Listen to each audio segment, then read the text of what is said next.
Nada como un libro es un podcast conducido por Juan Carlos Saavedra y Daniel Martín, patrocinado por el Ministerio de Cultura y financiado por la Unión Europea con los fondos Next Generation. La rebeldía es una pulsión para el cambio y la transformación social.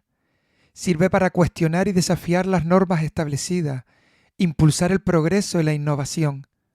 Promueve la justicia, la igualdad y los derechos humanos. Permite que se escuchen voces marginadas. Es un medio para afrontar el conformismo, enfrentarse y despertar conciencia y movilizar a las personas hacia acciones constructivas. A lo largo de la historia, las escritoras consideradas o marcadas como rebeldes han sido figuras cruciales en la lucha por la igualdad y la justicia. Estas mujeres no solo han creado obras literarias excepcionales, sino que también han desafiado y transformado las normas sociales y culturales de sus épocas, convirtiéndose en figuras revolucionarias en la literatura. Alice Walker, Isabel Allende, Chimamanda Ngozi, Sylvia Plath, Virginia Woolf, Emilia Pardo Bazán, Josefina de la Torre, Gloria Fuerte, Mercedes Pinto, Elvira Sastre, Eugenia Tenenbaum.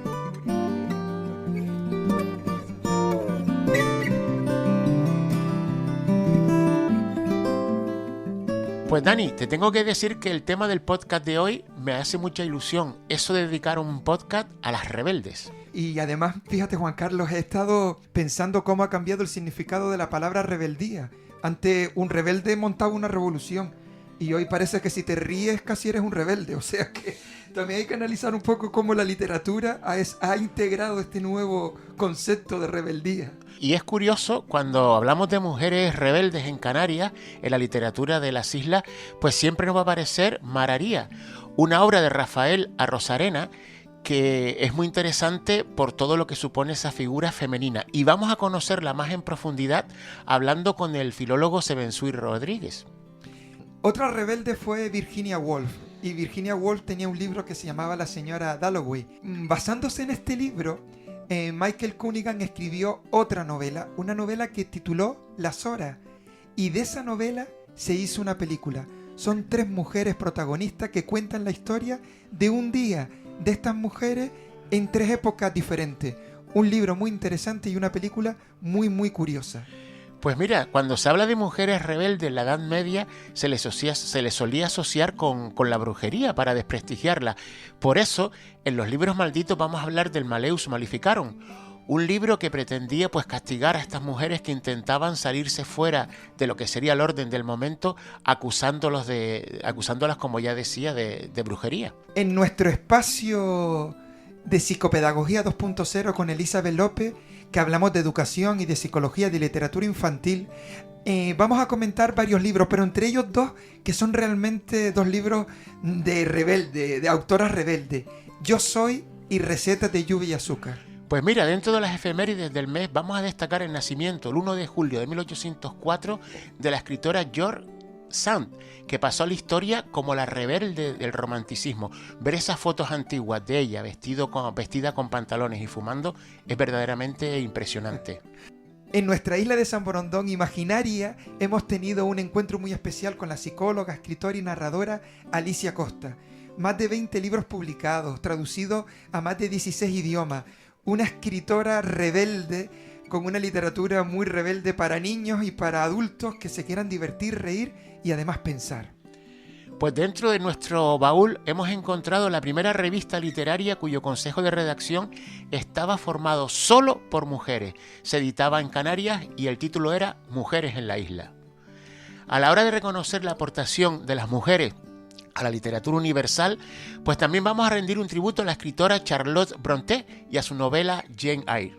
Y para concluir, como siempre, nuestro episodio, hemos seleccionado un poema de Mercedes Pinto, Rebelión, del libro Cantos de muchos puertos, publicado en 1931, que lee, interpreta para todos nosotros, Iluminada Romero. Pues nada, si te parece bien, empezamos con el podcast de hoy. Empezamos con nuestro podcast.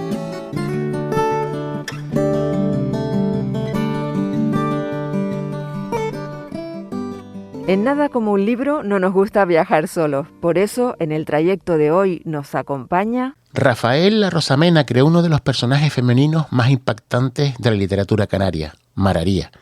Para conocer un poco más a esta mujer lanzaroteña, contamos en Nada como un libro con el filólogo Sevensui Rodríguez. Sevensui, bienvenido de nuevo a nuestro podcast literario. Muchísimas gracias por la invitación. Antes de entrar a hablar de ella, de Mararía, nos gustaría que nos introdujeras un poquito en la figura de su autor, Rafael Arosamena. Bueno, la verdad es que Rafael Arosamena es uno de los autores que yo creo que menos presentación debía necesitar, ¿no? Porque podríamos empezar diciendo de él que es un autor clásico, me atrevería a decir que canónico de lo que es la literatura del siglo XX. Generalmente se lo suele clasificar dentro de ese grupo de autores de la generación del bache, ¿no? Como la llamó uno de sus miembros, que fue Enrique Lite, porque, bueno, pues veníamos de una época en la que habíamos tenido grandes figuras y grandes obras literarias, como la de El Lancelot, de Agustín Espinosa, y de repente llega la Guerra Civil y ¡pum!, ¿no? Hay como un parón, una vuelta a una literatura, pues, casi que anterior, ¿no? Casi que una vuelta a la literatura de los Campoamor y demás. Pero dentro de esa generación del bache, Arosamena pertenecería también de manera más específica a un grupo que Isaac Vega, que es componente también de este grupo, llamó Fetaza, que era pues una serie de escritores que lo que buscaban era, intentando simplificar un poquito las cosas, pues crear un Dios por encima de Dios, ¿no? Una belleza por encima de la belleza, y buscaban pues eso, una belleza pura, virginal, auténtica, una belleza superior, y eso precisamente es lo que viene a conseguir Arosamena con Mararía, ¿no? Quien haya conocido la novela, quien la haya leído y quien no sabe más o menos de qué va, sabe que al final Mararía se quema, y este es un acto fetaciano, quemarse para desprenderse de esa belleza con la que había nacido es una forma de crear una belleza superior, una belleza por encima de la belleza. Curioso el paralelismo entonces, como lo que decías, llega en general una mala época y ella también en general también hace un acto para entrar en otra época distinta para su vida. ¿Cómo describirías ya en concreto ese personaje de Mararía? Aunque ya nos ha adelantado algo de lo que es su final. Bueno, Mararía evidentemente es una mujer que sufre pues a causa de esa gran belleza que tiene, porque se ve pues continuamente acosada por todos los hombres del pueblo y por los que venían visitando al pueblo, extranjeros, el árabe, que no un alemán como sale después en la película, que pervierte un poco el argumento. Y evidentemente, como trataba de explicar antes, si nos damos cuenta, cuando ella se quema, que lo hace además delante de la puerta de una iglesia, es un acto de rebeldía, pero también de liberación, porque ella siente que al quemarse, ¿no? Pues el que la fuese a querer después es porque sería capaz de ver la belleza después de ese rostro quemado, ¿no? Ese es el acto fetaciano, en este caso de esta novela, de querer pues tener una belleza superior. En cualquier caso, Mararía en la novela es una mujer proscrita, es una bruja.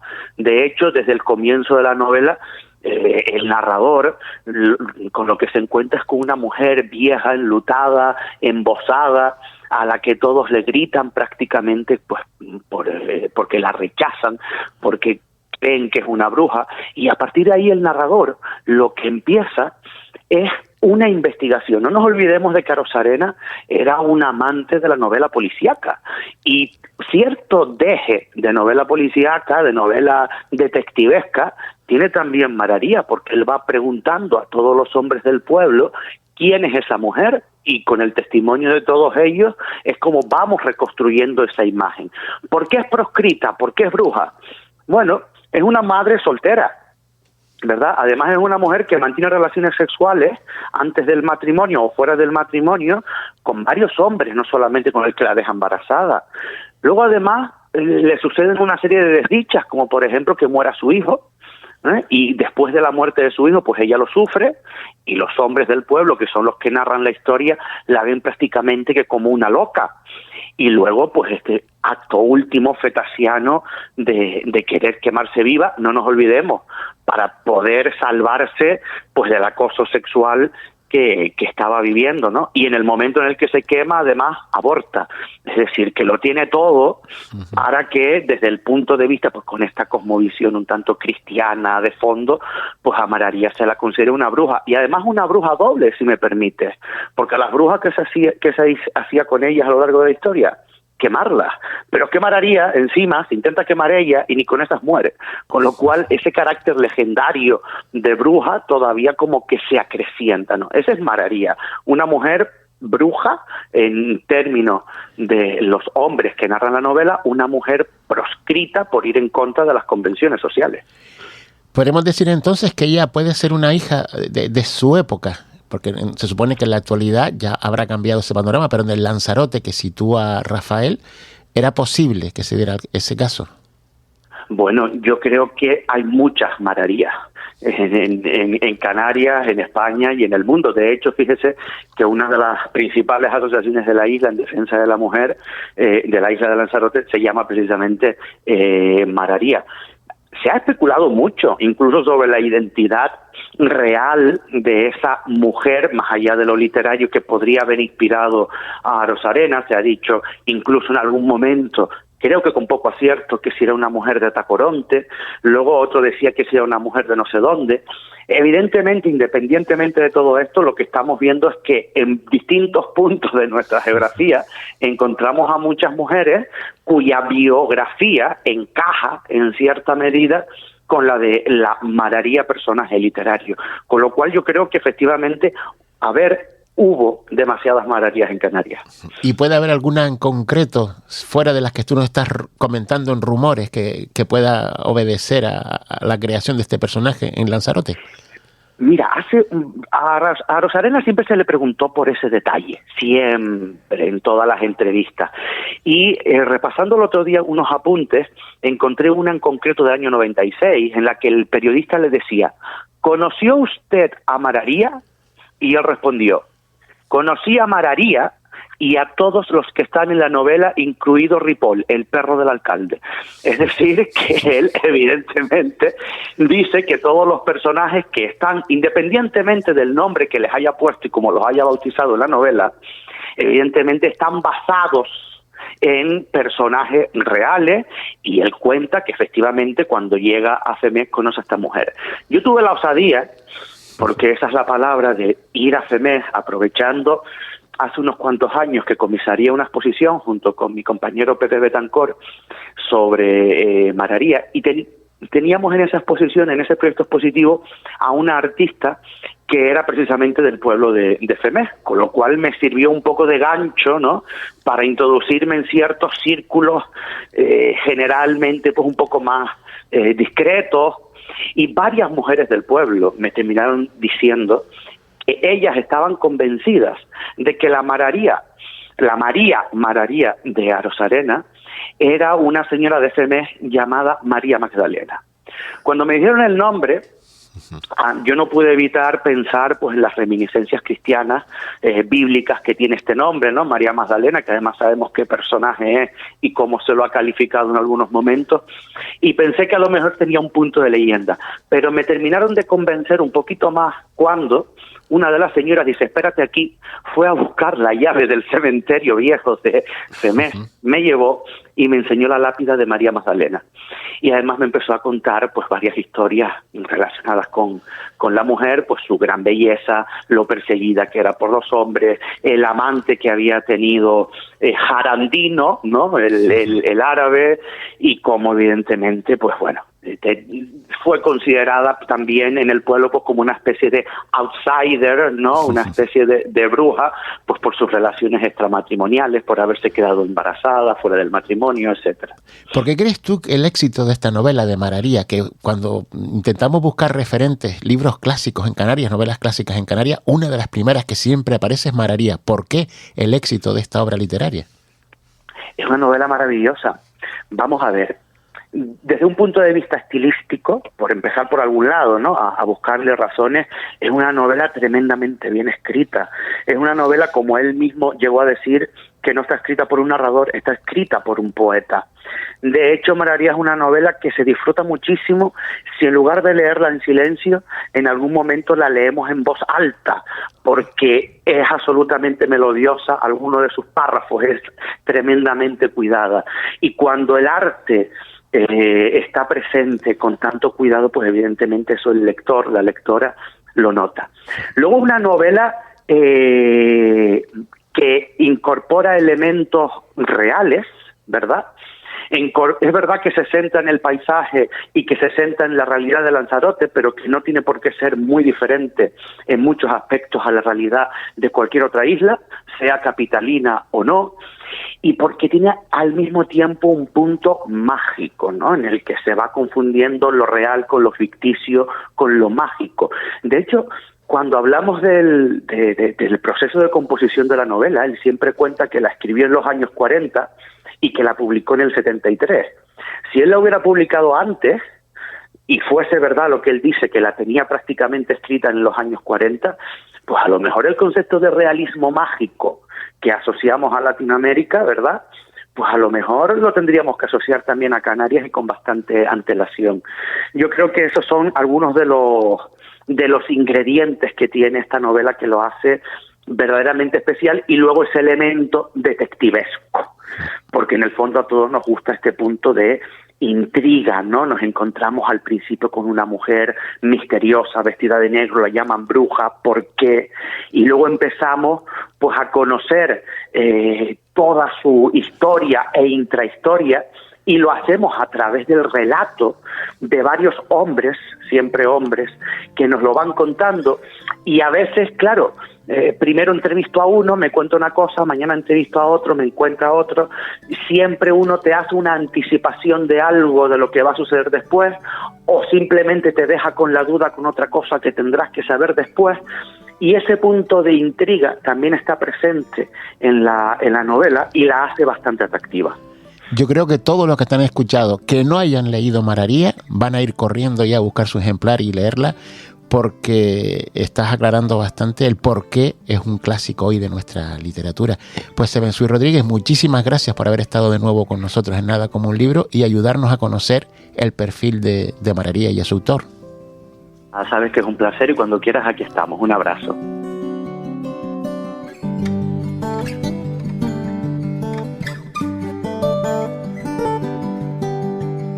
En Nada como un libro seguimos las huellas de las mujeres en la literatura.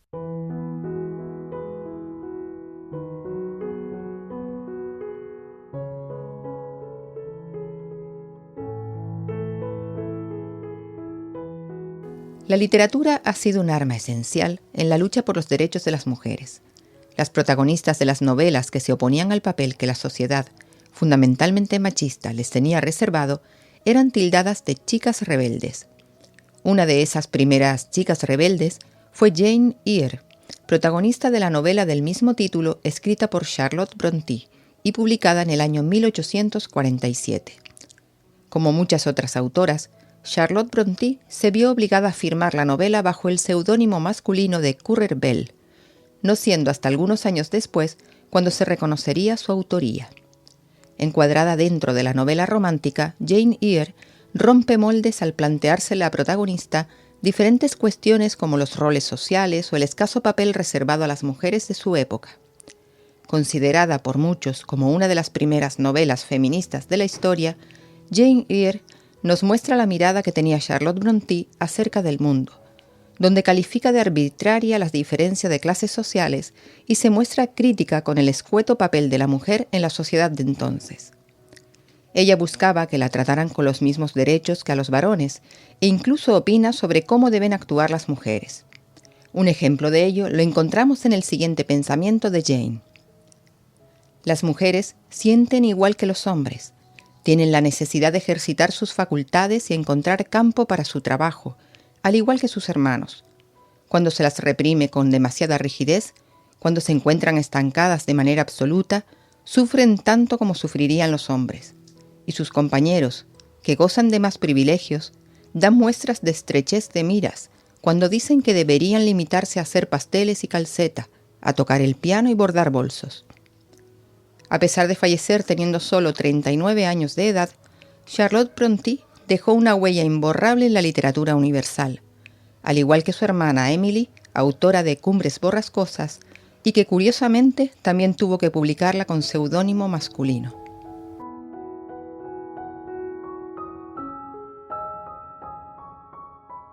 Nada como un libro. Es un podcast patrocinado por Biblioteca de Canarias del Gobierno de Canarias, conducido por Juan Carlos Saavedra y Daniel Martín.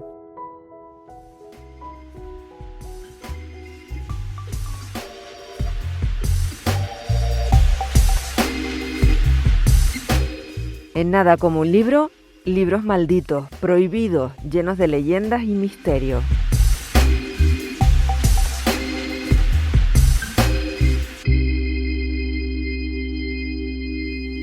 En la Edad Media, toda mujer que intentara vivir en libertad era tachada de bruja.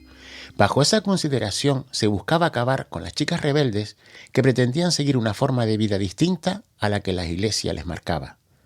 Con la finalidad de acabar con esas mujeres, dos monjes dominicos, Henry Kramer y Jacob Springer, escribieron uno de los libros malditos que más sufrimiento y vidas ha costado, el Malleus Maleficarum. Publicado en 1487, ofrecía a sus lectores la posibilidad de saber cómo identificar a las brujas, atraparlas y juzgarlas. Con semejante contenido, no tardó en convertirse en el libro de cabecera de todos los miembros de la Inquisición.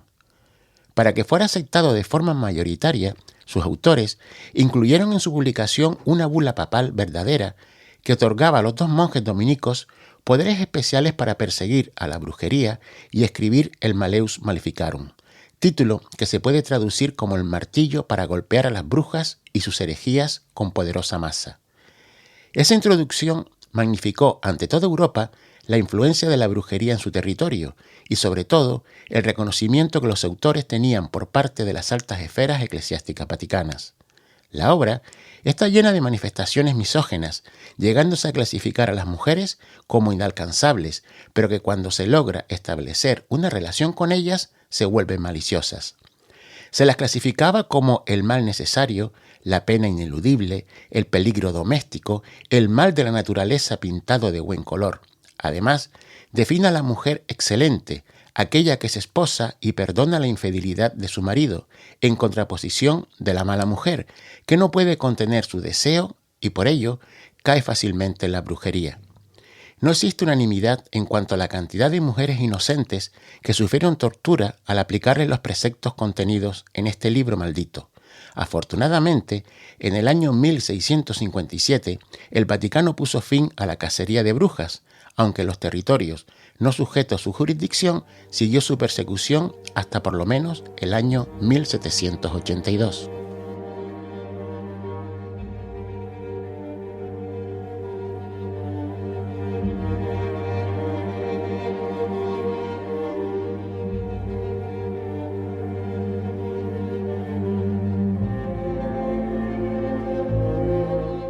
Las Horas es una curiosa película americana dirigida por Stephen Daldry. Estuvo protagonizada por Meryl Streep, Julianne Moore y Nicole Kidman. ¿Has desayunado?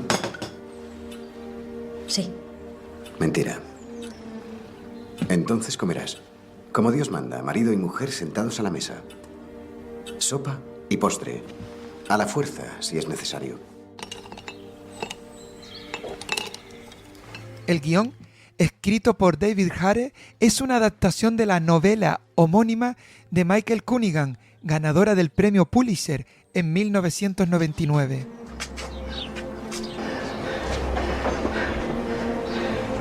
Señor Wolf, qué agradable sorpresa. Tú tienes una obligación con tu cordura. Puedo entender que es difícil para una mujer de tu... ¿De qué? ¿De mi qué exactamente? De tu talento. Aceptar que no es la más adecuada para juzgar su propio estado. Te trajimos aquí para salvarte del irrevocable daño que pretendías hacerte. Vivo en un pueblo en el que no deseo vivir y llevo una vida que no deseo llevar. Toda la historia tiene lugar en el transcurso de un mismo día. Trata sobre 3 mujeres en diferentes épocas y generaciones, cuyas vidas se conectan a través de la novela de Virginia Woolf, Mrs. Dalloway. Desearía por ti, Leonard, ser feliz en esta tranquilidad. La señora Dalloway es la cuarta novela de Virginia Woolf. Detalla un día en la vida de esta mujer en la Inglaterra posterior a la Primera Guerra Mundial. Amor mío, tengo la certeza de estar enloqueciendo otra vez. No podremos soportar otra de estas terribles crisis y sé que esta vez no me recuperaré. Empiezo a oír voces y no puedo concentrarme. Por lo tanto, voy a hacer lo mejor que puedo hacer. Es la historia de tres mujeres en épocas diferentes que tratan de encontrarle un sentido a su vida. El largometraje se estrenó en Los Ángeles y en Nueva York el 25 de diciembre de 2002. Recibió diversos premios internacionales. La película y la novela se adaptaron a una ópera con el mismo nombre que se estrenó en el 2022. Lo que están escuchando ahora es el trío final de esa ópera.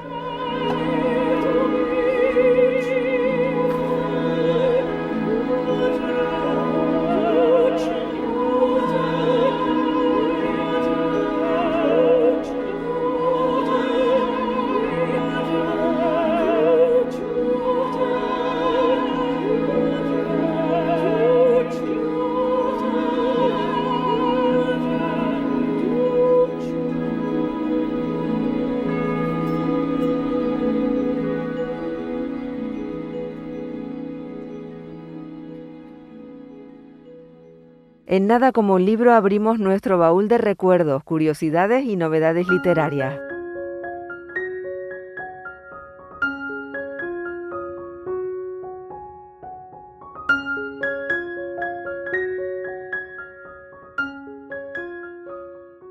Buscando en nuestro baúl particular mujeres que se hayan revelado ante el momento que les tocó vivir, hemos encontrado una revista editada entre los años 1953 y 1964 por un grupo de chicas rebeldes titulada Mujeres en la Isla. Mujeres en la Isla nació como un suplemento femenino del Diario de Las Palmas que se estuvo publicando entre el año 1953 y el año 1955. Ese año, con un consejo de redacción completamente femenino, se empezó a publicar de forma mensual como revista literaria femenina. Esta característica la convirtió en la primera revista editada en el Estado español cuya plantilla estaba totalmente formada por mujeres. A lo largo de los años participaron en Mujeres en la Isla 174 autoras, estando entre ellas nombres de tan reconocido prestigio literario como Josefina de la Torre, Natalia Sosa Ayala, Chona Madera o Pino Ojeda. Las encargadas de la publicación cuidaban mucho su estética y encargaban sus portadas a grandes artistas, tanto femeninos como masculinos. La única aportación masculina estuvo centrada en el diseño de las portadas de la revista, trabajo que estuvo a cargo de artistas de renombre como Yane Millares, Felo Monzón, Juan Ismael, Antonio Padrón, Jesús Arencibia, Santiago Santana, Pepe Dámaso o Francisco Lescano. Mujeres en la Isla propició que muchas mujeres escritoras pudieran ver publicadas sus obras en un mundo editorial dominado por los hombres. Con su rebeldía, las mujeres que la crearon le dieron a la literatura una visión femenina impensable en pleno periodo franquista en el Estado español.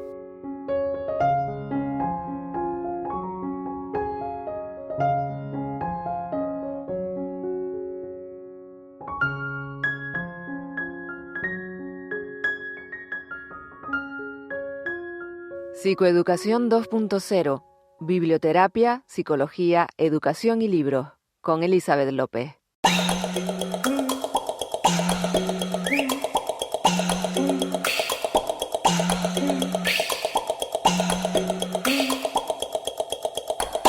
Libros que sanan. Oye, Dani, ¿a ti te gusta cocinar? Ahí también, sí. Ayer me hice una tortilla. ¿Ayer te hiciste una tortilla? Pero no una tortilla normal, sino una, mira, le puse un poquito, le rallé queso a los huevos y le puse espinaca. Le puse un poquito de jengibre. Muy caro. Yo de las cebollas y la espinaca no. No, le puse la espinaca, le rallé queso, le puse un poquito de jengibre, poquita sal y un poquito de pimienta. Y después al sartén. Vaya, pues te iba a decir que si te atrevías con recetas más elaboradas, pero me acabas de estropear la pregunta. ¿Por qué? ¿Sí? Venga, te lo voy a poner difícil. Si tuvieras que hacer una receta para una emoción, ¿qué emoción elegirías? Pues el miedo, quizás. El miedo. Lo de la espinaca fue un ingrediente complejo, pero para el miedo, para hacer una receta, necesitarías 3 rugidos de león, hay que enfadar al león para que funcione, medio kilo de lágrimas de fantasma, pregúntale a tu abuela si conoce alguno, un pellizco de melancolía de ogro y cantar en voz alta. Porque te traigo un álbum maravilloso que se llama Recetas de lluvia y azúcar, que habla sobre las emociones. Para cada emoción tiene una receta. Puede ser el miedo, como hemos hablado, la confianza, la empatía, la gratitud. Por ejemplo, para la gratitud necesitas utilizar harina de prójimo, vale el primero que pase, 2 vasos de agua, mezclar con las manos. Creo que es un libro fantástico para trabajar, tanto en el aula como en casa. Y cuando tenemos esas emociones que nos desbordan, que no sabemos qué hacer con ellas, pues las cocinamos. Sí. Las cocinamos y es una forma de reconciliarnos con esa emoción, de hacer algo con ella y de integrarla, interiorizarla y aceptar que hay emociones que nos hacen sentir mejor y hay emociones que nos hacen sentir peor, igual que hay platos que son más ricos y otros platos que son menos ricos. ¿Te puedo hacer una pregunta? Sí.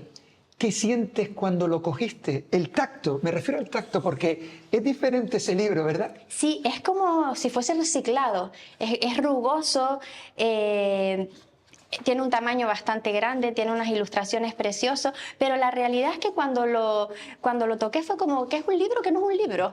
Fue una sensación extraña, pero es como un libro que no es perfecto, sí, de la imperfección de la que hablábamos antes. Creo que es así porque está lleno de emociones. Sí, pues nada, te lo preguntaba por eso, porque fíjate, también este tiene ese como de cartón, sí, ¿no? Que no se disimula, ¿verdad? No.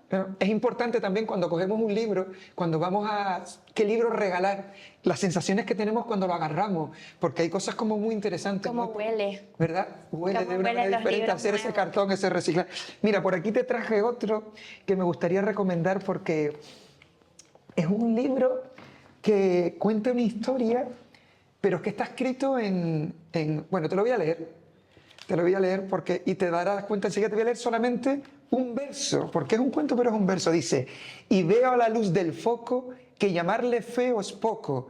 Tiene torcidos los dientes, abultado y calvo el coco, gran nariz, ojos de loco, cicatriz y enormes lentes. ¡Qué divertido, Es Dani! Un cuento en verso. Algo pasa en el faro y cuenta la historia de un farero que todo el mundo veía que era muy raro.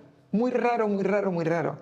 Pero claro, el misterioso farero que siempre recibía un paquete y que todo el mundo veía como algo extraño, tenía algo, que es que leía, coleccionaba libros. Y en su faro, pues, tenía una gran biblioteca. ¿Y qué pasó cuando los habitantes del pueblo descubrieron la rareza del farero? Bueno, eso es lo que hay que leer para descubrir. Pero tiene varias cosas. Está escrito en verso, es divertido, nos habla de la emoción, de lo que es tener el libro y la lectura, y nos habla también de por qué consideramos a alguien raro y qué sucede cuando descubrimos que su rareza, pues a lo mejor no lo es tanto, ¿no? Además, me encantan los libros que hablan de libros. Sí, es muy lindo. Y que esté en verso es muy, muy curioso. Sí, porque además es una forma de acercar a los más pequeños a la poesía, que ellos siempre piensan como que la poesía es algo muy tedioso y al final pueden descubrir que es súper divertido. Claro, porque no hay tantas metáforas como puede ser en un poema, porque está hablando de un señor que puede ser feo, parecernos feo, que tiene gafas, que trabaja, y eso es muy real, pero está en verso, es muy divertido. Una musicalidad que nos conduce la ilustración, nos conduce la musicalidad y el ritmo, y nos conduce la historia. Tiene todo eso. Pues te dejo pasando página en verso, Dani. Sí, ¿y tú no tienes otro libro? Claro que te traigo otro libro, Dani. ¿Creías que nos íbamos a quedar pasando página con tan pocos? Te traigo Yo Soy. Yo Soy cuenta la historia de Martín. Martín le gusta una niña, pero todos sus amigos consideran que la niña es rara. ¿Por qué es rara la niña? Porque te das cuenta de cuántas cosas, cómo usamos o cuántas veces usamos la palabra raro. Pues sí. El farero también era raro. Sí. Qué pena, ¿verdad? Bueno, pues Sí, cuando no está como en nuestros esquemas, sí, enseguida necesitamos como un casillar. Y cuando no tenemos casilla, es raro. Sí, me acabo de dar cuenta porque, claro, el farero, que al final su rareza simplemente era que le encantaba leer, y la niña a la que le gusta a Martín es una niña con pájaros en la cabeza. Es una niña a la que le encanta soñar, que tiene alas, que canturrea todo el rato. Claro, es rara. Entonces los amigos de Martín todo el tiempo le dicen que no le puede gustar esa niña. Porque es rara. Porque es rara. Y Martín se lo cree. Entonces Martín va cumpliendo todos los estereotipos que se esperan de un niño como él. Por ejemplo, mira. Y se va poniendo etiquetas. No hacer el ridículo, canciones top 10, no opinar distinto, marcas de guay, peinado de estrella de fútbol, parecer mayor. Pero Martín cada vez siente que tiene los pies más atados al suelo. No tiene pájaros en la cabeza, no puede volar. Al final se da cuenta de que a él le gusta a la niña tal como es. Y él también decide deshacerse de todas esas etiquetas y ser él mismo, y ser libre, y que sus pies ya no estén atados al suelo. Entonces, creo que son libros, al final, sin haberlo hablado, porque siempre venimos a sorprendernos con los cuentos, nos hemos acompañado en la rareza. Sí, mira, te lo voy a regalar porque sé de una maestra que trabaja el otro libro, que utiliza, que pone siempre en su biblioteca del aula el otro libro que tú estás comentando, y tiene unas conexiones tremendas los dos libros. Y como estos libros que a veces podemos pensar, no, son demasiado para el niño o para la niña por la edad que tiene, y los chiquillos hacen unas conexiones tremendas. Están tan bien escritos que enseguida conectan la realidad con la literatura, y de eso se trata leer. Además, Dani, subestimamos a los niños. ¿Quién nos ha sentido raro? Soy yo, que soy adulta y a veces me siento súper rara. Entonces tengo que recurrir a la literatura infantil para reconectar con mi verdadera esencia y decir yo soy, con mi rareza. Y esto, recordar eso de que los libros no son solo para los niños, no solo para dormir a los niños, y que esto es literatura, no solo literatura infantil, para que sean leídas por unos niños de una determinada edad, ¿no? Sino que es una literatura para cualquiera. Eso de los libros para dormir a los niños, los libros no duermen, los libros despiertan. Despiertan. Bueno, estamos aquí en este espacio, no sé. Mira, aunque esto parezca algo abstracto, que es lo que puede pasar con la literatura, siempre hay, me gustaría estar en ese momento con cualquiera de estos libros leyendo. Sí. No sé si a ti te sucede eso, y le invitamos a todos a que busquen un lugar para leer. Pues sí, Dani, me voy a pasar página al lado del mar, que lo tenemos cerquita. Pues vamos a hacerlo.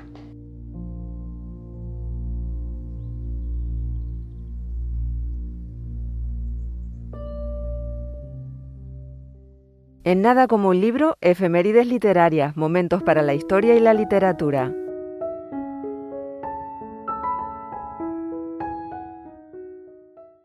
El 1 de julio del año 1804 nació Amandine Lucille Aurore Dupin, escritora que pasaría a la historia como George Sand y el sobrenombre de la rebelde del romanticismo. Su seudónimo literario fue elegido por ella misma y lo usó a lo largo de toda su vida. George Sand no solo destacó por sus obras literarias, sino que también marcó un hito en su época por su forma de vestir y vivir. De su legado literario destaca Consuelo, escrita en el año 1842 y que la consagró como una de las escritoras más importantes del romanticismo. En una época donde predominaba la monogamia y las mujeres debían soportar con resignación las infidelidades de sus esposos, ella vivió numerosas aventuras con hombres sin esconderse. Destacan las relaciones que mantuvo con Alfred de Musset y Frédéric Chopin.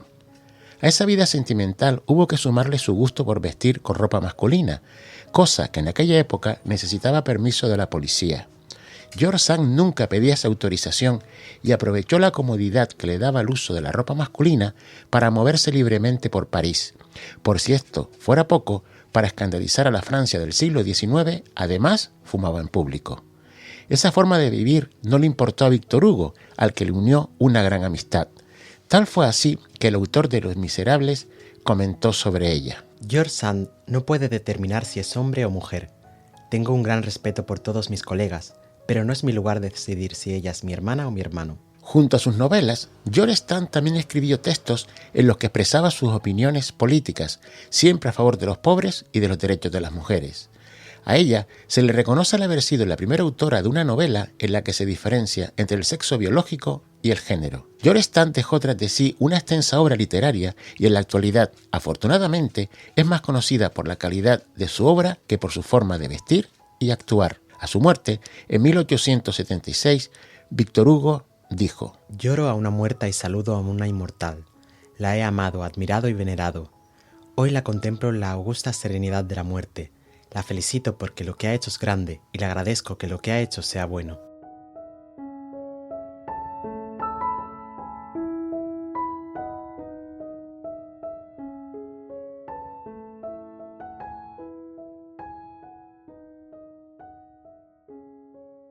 Nada como un libro. Es un podcast patrocinado por Biblioteca de Canarias del Gobierno de Canarias, conducido por Juan Carlos Saavedra y Daniel Martín.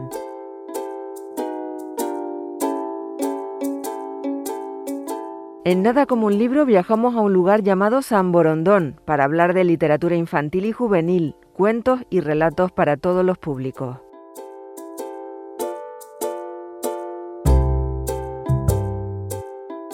En la página web de Alicia Costa podemos leer que es psicóloga, escritora y narradora, que es de Málaga y que nació cerca del mar. Pasó su infancia soñando con los ojos abiertos e inventando mundos imposibles. De pequeña quería ser astronauta para ir a la luna, veterinaria para salvar animales y escritora para poder inventar todos los cuentos que quisiese. Y desde entonces, Alicia no ha parado de soñar, de contar y de escribir. Yo no sé si salva animales, si ha pisado la luna, pero lo que sí tengo claro es que con sus historias podemos hacer ambas cosas, salvarnos y volar, y hacerlo bien alto. Antes que nada, agradecerle a Alicia su disponibilidad y su amabilidad con nosotros. Se nota eso que contaba ella, que nació cerca del mar. Por eso este espacio se llama San Borondón, esa isla imaginaria, rodeada por todos nosotros, rodeada por nuestro mar común. Por cierto, si quieres encontrarte con Alicia en las redes, solo tienes que consultar nuestra propia página web de Nada como un libro, ahí tenemos un enlace, y si no, buscarla en Instagram como Alicia Costa Escritora, y así podrás descubrir mucho más sobre ella. Si vamos al diccionario de la Real Academia Española y buscamos la palabra rebelde, podemos encontrar calificativos como desobediente, indisciplinado, indómito. Antes un rebelde desataba una revolución y hoy en día parece que las rebeldes desatan pensamientos y reflexiones. Incluso la risa empieza a ser considerada como un acto de rebeldía. Así que queríamos empezar esta entrevista preguntando a la Alicia si ella estaba de acuerdo con esta reflexión y qué papel cree que debe de jugar las escritoras y la literatura infantil y juvenil en este nuevo marco. Bueno, en realidad yo siempre he sido una persona muy rebelde desde niña. He sido una niña muy inquieta, muy indómita, efectivamente. Probablemente también era algo desobediente. Era una niña que cuestionaba todo, que preguntaba todo y que no me conformaba con lo primero que me decían, ¿no? Yo necesitaba llegar más allá y averiguar por mí misma qué era lo que realmente mi corazón me decía ante una situación o ante algo que se me planteaba, ¿no? No me conformaba con lo primero que la sociedad me contaba, o mis padres en ese caso, que eran las personas que con todo su amor trataban de educarme, y todo hay que decirlo, ¿eh? Mis padres, tanto mi padre como mi madre, siempre han intentado sembrar en mí el germen de la inquietud, de la rebeldía, ¿no? Me dices que antes los rebeldes desataban una revolución y que ahora desatan pensamientos y reflexiones. Yo creo que la rebeldía es parte de la vida del ser humano. Yo creo que todas las personas pasamos por etapas de rebeldía, desde que eres un bebé y cuestionas la autoridad de tu padre y de tu madre y tratas de salirte con la tuya, hasta esa rebeldía tan característicamente adolescente en la que se tratan de reafirmar y tratan de mirar el mundo desde su propia perspectiva, ¿no? Desde su propia personalidad. Y luego, lógicamente, esa mirada adulta, que efectivamente probablemente sí está mucho más vinculada a la revolución, ¿no? A los cambios, a la lucha por esos cambios, a la lucha por los derechos civiles, por los derechos humanos. Ahora sí, yo creo que no es que antes desataba una revolución y ahora desatan pensamientos y reflexiones, es que en realidad toda revolución nace de un pensamiento o de una reflexión. Desde ahí es desde donde comienza todo. Ese pensamiento, esa reflexión es la semilla que hace que brote la inquietud y el cuestionar como ya he dicho, ¿no? el orden establecido. Para ello me temo que bueno, el papel de los escritores, las escritoras de la literatura, en esa rebeldía, en esos cambios, en esas revoluciones, creo que ha sido esencial, ¿no? Por lo menos en mi caso, yo que he sido siempre una gran lectora, me he empapado de discursos, ¿no? Y de lecturas como Virginia Woolf, Gioconda Belli, Chinua Achebe, gente, escritores y escritoras que me han hecho ver el mundo de otra manera o me han invitado a verlo de otra manera, ¿no? Y desde ahí pues he ido madurando mis propias ideas y mis propios pensamientos. Entonces creo que sí, que es inevitable que la literatura y muchos escritores y escritoras pues sean generadores y generadoras de esa simiente que nos lleva a los cambios, ¿no? Me parece esencial, me parece en parte una responsabilidad incluso. Les animo de verdad a que descubran la literatura de Alicia Costa. Para mí tiene un elemento que la hace diferente, que la ancla a las emociones y la humaniza, que es el sentido del humor. Así que le preguntábamos si ella cree que el sentido del humor es un espacio para la rebeldía también. Bueno, pues, ¿por qué el humor en mis libros? Porque para mí es esencial. Porque, bueno, como te he dicho anteriormente, no concibo la vida sin humor. Creo que el humor facilita el camino, que el humor facilita el crecimiento, que el humor facilita el pensamiento crítico, que el humor facilita mucho en esta vida. Y para mí el que un niño o una niña disfrute leyendo hace que se acerque a la lectura. Cuando un niño o una niña se lo pasa bien y se ríe a carcajadas con cualquiera de mis libros, con El pequeño pirata Serafín, con Una habitación muy ruidosa, con Renato Nicanor, La isla de los mocos, Julieta Pedorreta, pues cuando se ríen hace que quieran volver ahí. Porque, bueno, pues el humor, la risa, ya sabemos que ayuda a la liberación de serotonina, ayuda a que seamos más felices, ¿no? Yo de todo modo reivindico que, bueno, aunque el humor en ciertos momentos tenga una función, yo también reivindico y pido y suplico, por favor, la importancia del divertimento por puro divertimento. O sea, que un niño o una niña pueda coger un libro, se pueda reír, se lo pueda pasar pipa sin tener ningún otro objetivo detrás, sin tener ninguna función, ninguna moralina, ningún aprendizaje que sacar de ahí, sino que les lleve, pues eso, al placer por el placer de leer, de disfrutar, de reírse. Y desde luego en la infancia, cuando somos adultos y adultas, yo creo que movemos otro tipo de emociones en la lectura, ¿no? Y disfrutamos otro tipo de emociones, ¿no?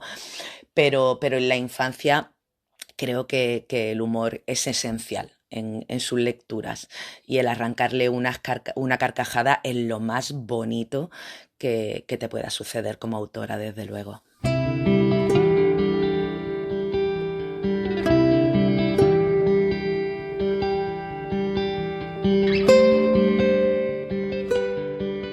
Yo no creo que la risa empieza a ser ahora un acto de rebeldía. Yo creo que la risa, desde que el ser humano es ser humano, ha estado vinculada a la rebeldía en gran parte, ¿no? Ahí, si echamos una mirada atrás, pues podemos ver, fíjate, la historia de los carnavales, por lo menos los carnavales de Cádiz, con esas letras tan inteligentes, tan mordaces, a veces tan rebeldes, ¿no? Que a mí me maravillan y me fascinan, ¿no? El humor es un espacio para la rebeldía, por supuesto, sin dudarlo. Yo creo que el humor es un espacio en el que te puedes expresar libremente, y por lo menos en mi caso, no solo te puedes expresar libremente a través de él. Yo creo en la vida a través del humor. Creo que es muy importante saber reírse del día a día, de una misma, de ciertos problemas. pero también es un espacio donde sembrar esa semillita y donde invitar de alguna manera a que los niños y las niñas que te leen, los padres y las madres que te leen, pues bueno, se hagan preguntas y se cuestionen y a veces de una manera soslayada, de una manera que ni siquiera se den cuenta de un modo obvio, sino que bueno, ahí está Alejo el cangrejo, que tiene en un montón de momentos de sus ilustraciones, que sí, que está en clave de humor, donde ese pequeño cangrejo que busca su casa se está metiendo, pues no sé, en un cochecito de juguete roto que algún niño, o alguna niña ha tirado en la playa, ¿no? Y nos reímos de la escena del cangrejo metido dentro de ese cochecito, pero a la vez nos preguntamos por qué ese cochecito está ahí, cuando es basura y no debería estar en una playa, ¿no? O lo mismo, bueno, pues cuando se mete en una tetera o se mete... Entonces son situaciones desde el humor, en la que nos reímos, pero a la vez... que a la vez nos cuestiona, ¿no? Nos cuestiona y nos hace preguntarnos, pues, un poquito más allá de lo que nos está contando la historia, ¿no? Sí, me parece el humor un espacio esencial para la rebeldía, pero creo que no es el único, que existen muchos tipos de humor y hay que disfrutarlos así, con todas sus vertientes. La vida sin humor no es vida.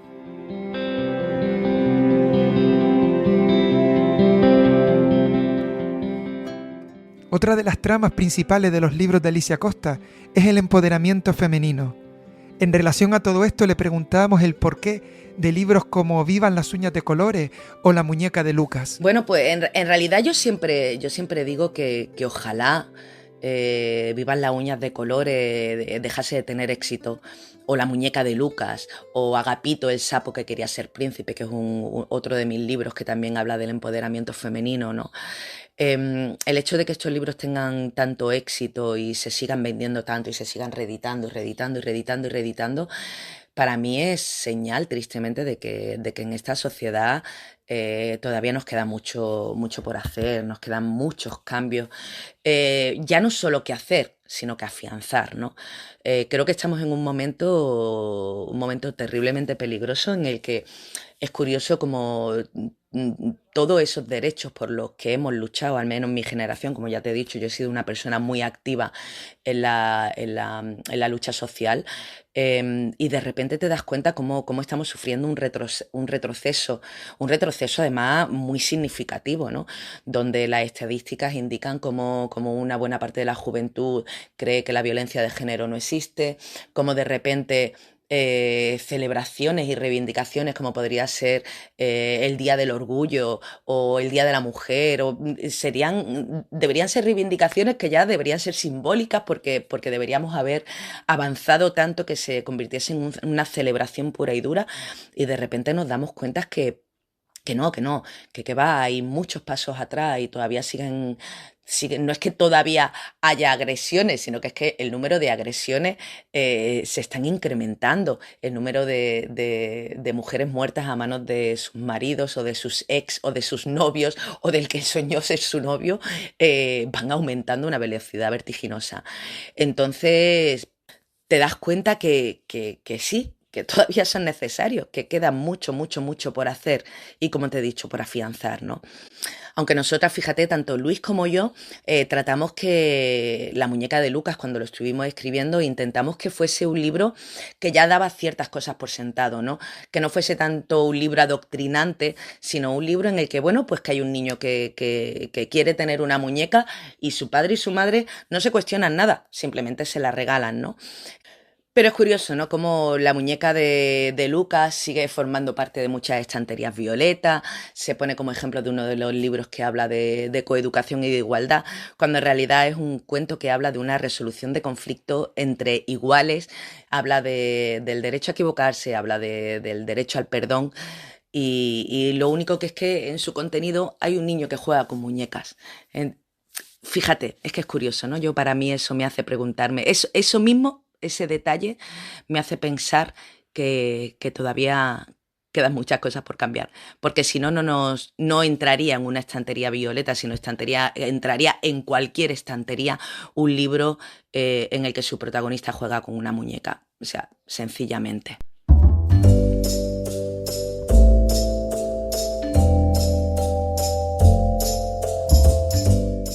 Y como es habitual en muchas de nuestras entrevistas, nos gusta terminar preguntándole a nuestros autores, a nuestras autoras, que qué le ha enseñado la literatura infantil y juvenil. Bueno, pues para mí la literatura infantil y juvenil me ha enseñado muchísimas cosas. Si te hablo, pues desde que era una niña, para mí la lectura, los cuentos han sido el preensayo vital, ¿no? Cuando tú lees historias siendo una peque, tú estás haciendo un preentrenamiento, tú estás viviendo cosas que en tu vida cotidiana no vivirías, ¿no? A través de ese personaje, ese protagonista o esa protagonista de esa historia que estás disfrutando, ¿no? Es lo que se llama la otredad, ¿no? Cuando a través de la piel de ese personaje, valga la redundancia, pues vives una vida completamente diferente, ¿no? Tienes una experiencia que no se daría en tu ámbito ni social, ni escolar, ni familiar. Entonces es muy interesante, ¿no? De hecho, yo siempre digo que a mí los cuentos tradicionales me gustan mucho porque los cuentos tradicionales no están tan edulcorados como la literatura que hoy en día le ponemos a niñas y a niños en las manos, ¿no? Entonces son cuentos que nos enseñaban, porque yo tuve la gran suerte de poder disfrutarlos, nos enseñaban que no siempre el bien triunfa, que las cosas no siempre salen como tú quieres que salgan. Entonces es un preentrenamiento vital muy, muy interesante y necesario, ¿no? Ya como adulta, como autora, como escritora, la literatura infantil y juvenil me enseña cada día, me enseña a respetar a la infancia, me enseña a respetar sentimientos y emociones, ¿no? Y para mí el acto de escribir es un acto de responsabilidad máxima. Mucha gente piensa que escribir es fácil, que tú coges, escribes la historia, se convierte en el libro y pim pong, llega a las familias, ¿no? Yo muchas veces antes de escribir un libro o cuando estoy enfrascada en una historia, investigo. Como psicóloga investigo, pues bueno, hacia dónde debo tirar o hacia dónde no debo tirar, qué debo poner, qué no debo poner, ¿no? En libros, por ejemplo, como el de Peque y yo, hubo un trabajo muy importante detrás con un equipo de psicólogos y psicólogas especializados en duelo infantil, para que fuese un libro responsable, para que fuese un libro que diese una verdadera herramienta, ¿no?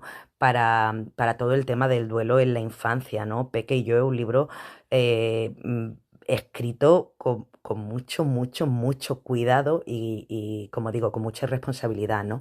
No solo él, también, por ejemplo, pues Mis más terribles pesadillas, igual, o Un sándwich de amor, por favor, que habla del divorcio, de la separación y de todas esas emociones que surgen en los niños y en las niñas, todas esas preguntas que se hacen en ese proceso de divorcio. Pues igual tuve la suerte de tener a una compañera de la carrera especializada precisamente en separaciones, bueno, pues complicadas, ¿no?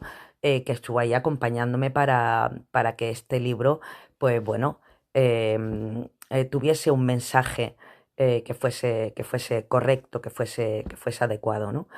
Para mí la literatura infantil y juvenil es un aprendizaje continuo, tanto en lo que sigo leyendo hoy adulta como narradora, como autora, como amante de la literatura infantil y juvenil.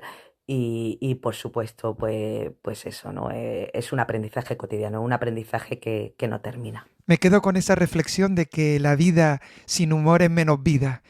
Gracias Alicia Costa por compartir, por prestarte y por regalarnos tu literatura.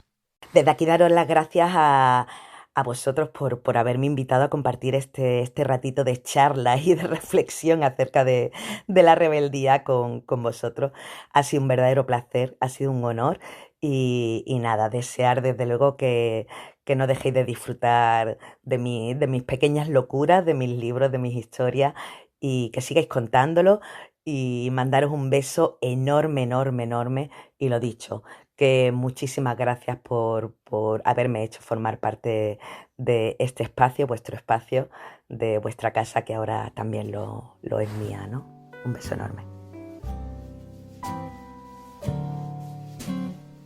Versos al viento. Poemas hasta el próximo encuentro. Mercedes Pinto nace en La Laguna en 1883. Podemos leer en el portal de la Academia Canaria de la Lengua que a los 20 años llega a Madrid y traba amistad con personalidades como Ortega y Gasset y Carmen de Burgos. Colabora en prestigiosos diarios y revistas españolas y publica su primer libro de versos, Brisas del Teide. Allí dictará también su polémica conferencia, El divorcio como medida higiénica, motivo directo de su exilio bajo la dictadura de Primo de Rivera. Hemos seleccionado el poema Rebelión del libro Cantos de muchos puertos, publicado en 1931, que lee e interpreta para nosotros Iluminada Romero. Ven y dame tu mano, que en la mía será como de bronce, y así fundidas romperemos el mundo, si en el mundo vallas levantan manos enemigas. Iremos muy erguidas las cabezas, con Cupido en los brazos, hecho carne, para decirles a los sordos y ciegos de la vida que deshicimos torres de prejuicios golpeando con las frentes en las piedras, que quitamos las uñas a las garras de los buitres rastreros y libertados hicimos mariposas con las hojas de las leyes antiguas y juguetes a nuestro Cupidillo con las viejas argollas de las cadenas de la tierra.